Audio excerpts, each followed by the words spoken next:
Hey everybody, what's going on? This is Keeping It Real Fishing. Thanks for checking out the video. Pretty excited today. I'd like to give you a first look at a brand new bait as of the making of this video. And this is the new Lucky Craft. This is the Real Bluegill. You see it's the Real BG, the 150 SS. It's a pretty exciting lure. Of course, swimbait fishing has grown exponentially in popularity over the last few years. And what we have here is a really nice offering in kind of a mid-size bait. This one here at 150 millimeters, that's coming in at just under 6 inches. You can see right there it's 5, this focuses, 5 7/8 inches. You can see the specs there as well, 2 5/8 ounce. So that can give you a idea of the type of gear that you're going to need to throw this. And the swimming depth, and I'm assuming this is at a moderate retrieve, is about 5 feet. You can see the hook sizes there as well. Very nice lure, and let's take it out and take a closer look at it. Alright guys, so here is the Lucky Craft Real Bluegill. This color here is, they call it the Flake. They kind of have a weird naming system. Real BG 150 Flake Striped Gill. Okay, so there it is. One of the first things I noticed when I got it was that it's kind of interesting, when you push it together, it almost looks like it was cut from one continuous piece of plastic. And then of course the hinges, open up. Very early on, this bait has just been released about a week or two ago, but one of the criticisms I've already seen on swimbait forums is the spacing between the joints, and you can see that there is quite a bit. I think that's more from just a build standpoint. I wouldn't say that has anything to do with its fishability or a fish's desire to strike it, but we do have other manufacturers who are able to tighten up the joints and give it a similar action. You could see the degree at which it's allowed to move here.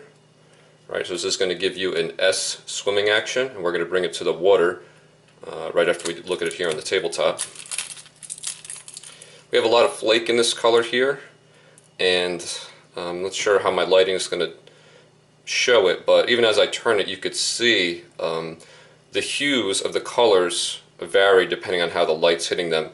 What I have noticed, and I'm not sure if this is going to be picked up here, is when viewed from above, it kind of does look a little bit more of a bronzish, kind of orange-yellow color, but when viewed from below, and it's not really coming up, but this is almost a little bit like a color changing, the paint, depending on the angle. When viewed from below, you kind of see it there, it is more of a slight green hue from this side, okay, in this area here. Of course, we have an orange there, very interesting, and something I like. We kind of have like a hot chartreuse color here at the end, and then we have the little green accents here towards the eyes. Let's take a little bit of a closer look here. We have some 3D eyes, and I've been kind of picking at them, trying to see if I could feel a gap. Well, basically, if there's a layer of kind of clear coat over the eye, such that the eye would not be able to pop out, or if it just stuck on, and I can't feel like I can get underneath the eye, so I think there's a layer that's put over the eye, I think, after the bait is all done. I can't feel a lip on it. Let's see, apart from that, the tail is a soft plastic tail. Okay, it's not going to deflect a lot in the water. It's definitely stiff enough such that it's not actually going to move, but it is a soft plastic tail. Method of affixing it to the bait, I'm not really sure. I've tried to kind of slide it up, slide it down. There's no pins going through it like we see in some other swim baits. Not sure exactly how that stays in place, but it seems like it's in there really well. Because this one is translucent, you could see the weights. These weights here are made, I guess, just for the buoyancy to keep it level and for the casting distance, etc. This one here is not captive. These three are captive, such that they don't move. They're just, again, just there for the, I guess, the balance. But this one here is allowed to move, and if I hold the bait, you could hear that one.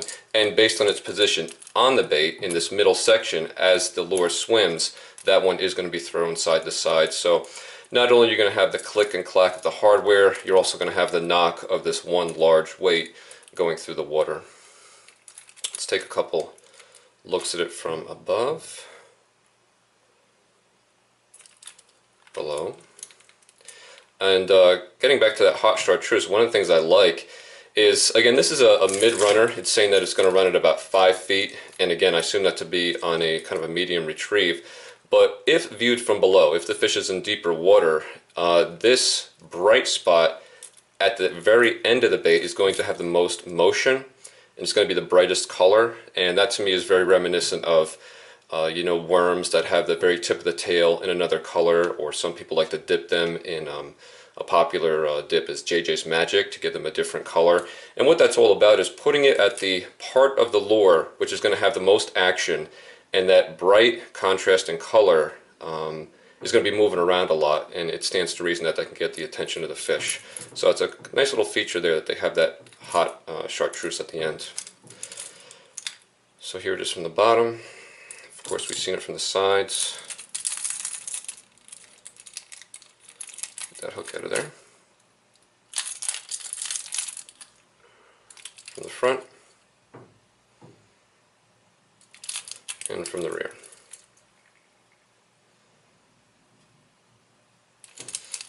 Okay, guys.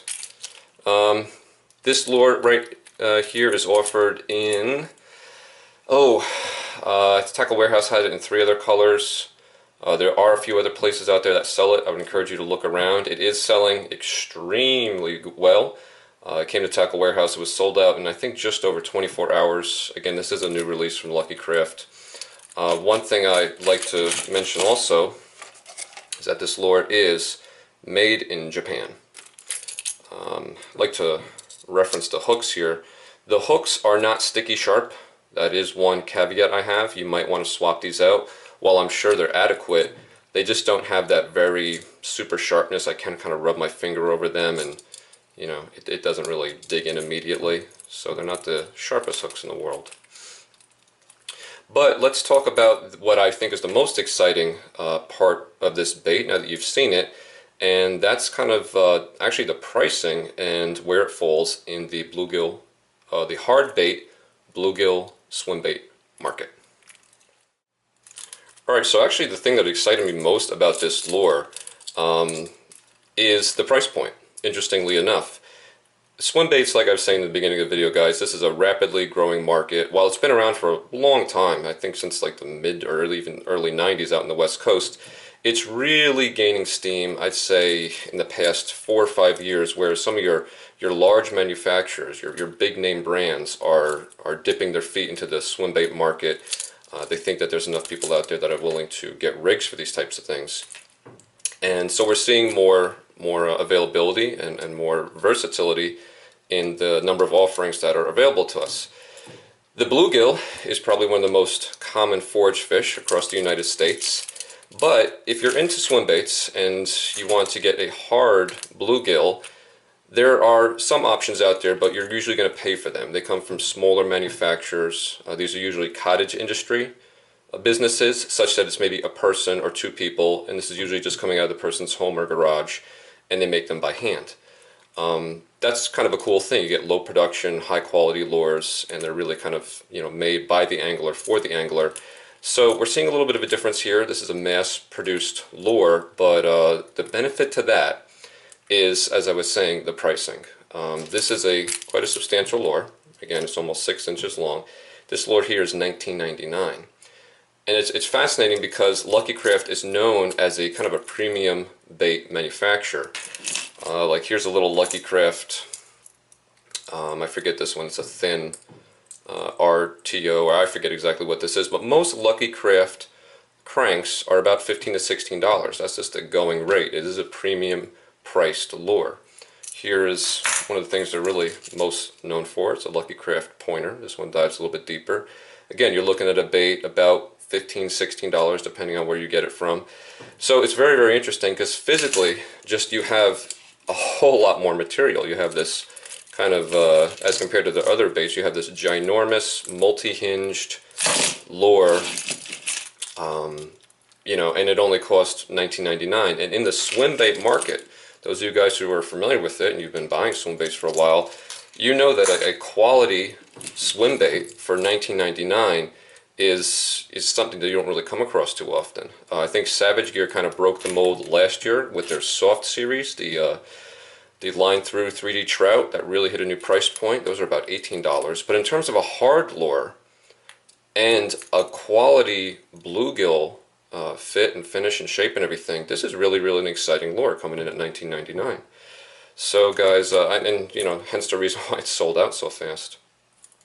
So what I'd like to do last is compare it to a couple of the lures I have here, just to give you a sense of the size and scope.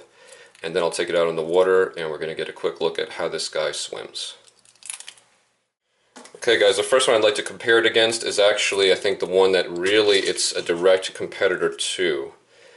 These are pretty much dead on in terms of the size. And this one here is actually a slow sink. What you have right here is one of my, if not my favorite lure. This is kind of a work of art / lure.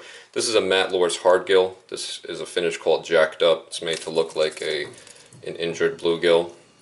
And these are handcrafted, you know, one at a time, individually made, all by Matt Servant, owner of Matt Lures. He's been making these for a number of years, and they're really phenomenal baits. But the thing is, a lot of people know about these. They're hard to get your hands on. He only issues them, you know, like a couple times a year, if that. You kind of have to, it's almost like an iPhone. You have to be in line to get one, you know, to really be on the ball when they're released. And so it's not conducive to the masses obtaining one of these. One, because they're hard to find. They sell up very, very rapidly in certain colors, joint, and sink rate configurations. They'll sell out just within the first hour of being available. But the main thing is the price. This is an ultra premium lure. This guy right here is a $69 lure. Now I know a lot of you, it's going to kind of make your head explode, but again, as I said, this is kind of like a work of art / lure, and a lot of people are very, very happy to be able to own one of these things. They really are quite amazing, but like I said, they're not inexpensive. You're paying for that handcrafted you know, manufacturing of this lure. But as you could see, coming back to the Lucky Craft, which is what I'm trying to illustrate, is that these two lures are kind of filling the same niche. If you look at them, they're almost dead on in terms of size. From this angle, for anybody who owns a Matt Lures, you'll find this next angle interesting. The Lucky Craft is substantially wider. It's a much, much fatter lure when viewed from below. Okay. And of course from above you kind of have that same look and feel. It's a much, much fatter lure. Substantially so. I would think even to the point that maybe a bass would, this just looks like, while it's long, it's a more slim meal. This is a very, very large meal.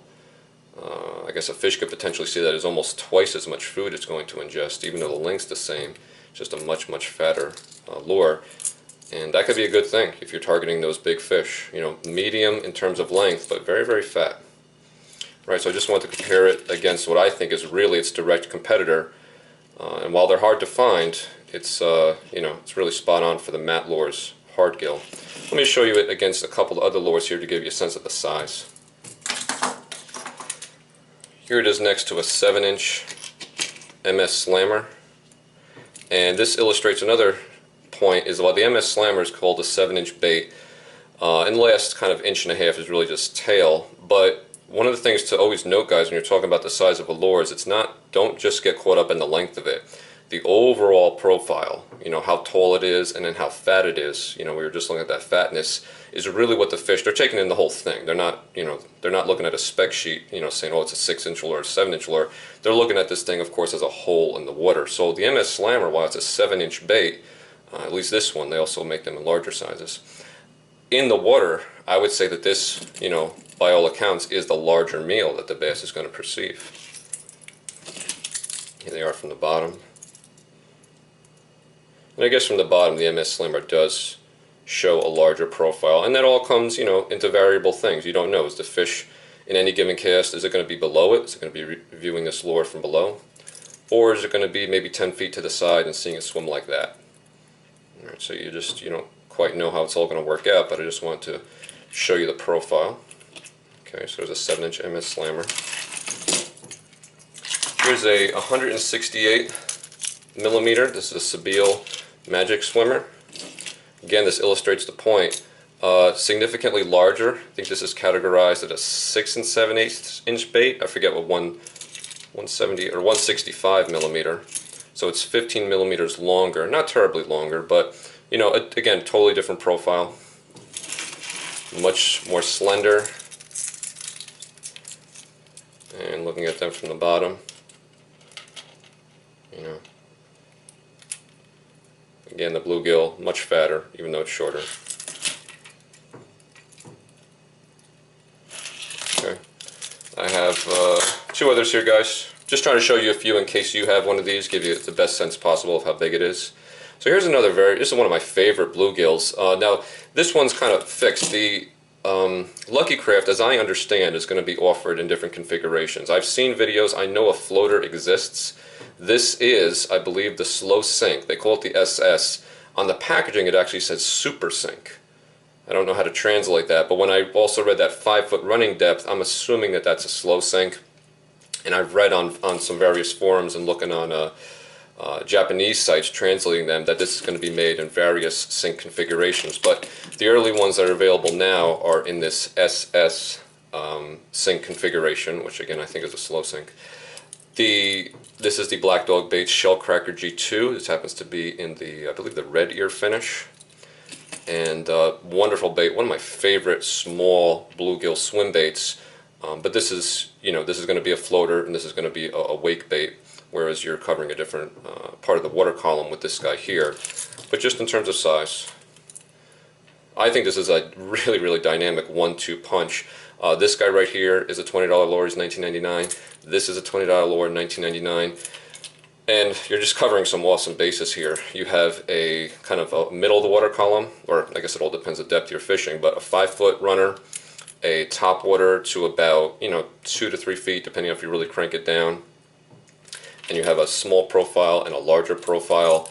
You can get two fabulous bluegill swim baits here for $40, and I think this will serve you well in many parts of the country, just owning these two guys.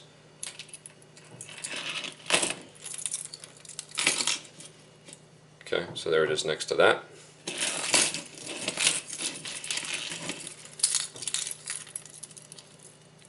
From above, the Black Dog Baits is a very, very fat lure. I think that's what's responsible for it catching some big, big fish. It's a short lure, but very, very stout. Puts out a lot of wake, a lot of vibration and bulge in the water just by the amount of water it displaces. Okay. And then lastly, guys, probably the one I think most people out there would have and be able to compare against. This is a River to Sea. This is an S-Waver, and this is the 168. Very, very popular lure. Exceedingly popular lure. Of course, I'm not comparing these as being similar in what they're supposed to do. We're just looking at size here, just to give you an idea in case you have any of these guys. So a little bit longer here. They call it a 168. This, interestingly, is called a 150, and I'm starting to think that maybe they measure it with the joints actually together. Because with the joints apart, it's pretty much the same size as this guy. So I'm thinking they measure it like that, which is, if that's the case, that's kind of erroneous, because of course when it's in the water, these are always going to be pulled apart just by you pulling it through the water. But so that's kind of interesting there. Just discovered something. That versus that. Okay, let's take a closer look from the bottom. Ooh, I'll tell you what, the River to Sea has the sticky sharp hooks. It's like you just glance against them and they're in you. Alright, so right there, look at that. The Lucky Craft has a much, much bigger profile. Large bluegill here, guys. Very large bluegill. This one, in all respects, it's just a much, much larger lure than the S-Waver. Again, like I said, I know these are totally different in what their approach is, but we're just talking profile right here. Okay, guys. So that's pretty much it. I hope you got a good idea of what this looks like. But more importantly, let's get it on the water now and see how it swims.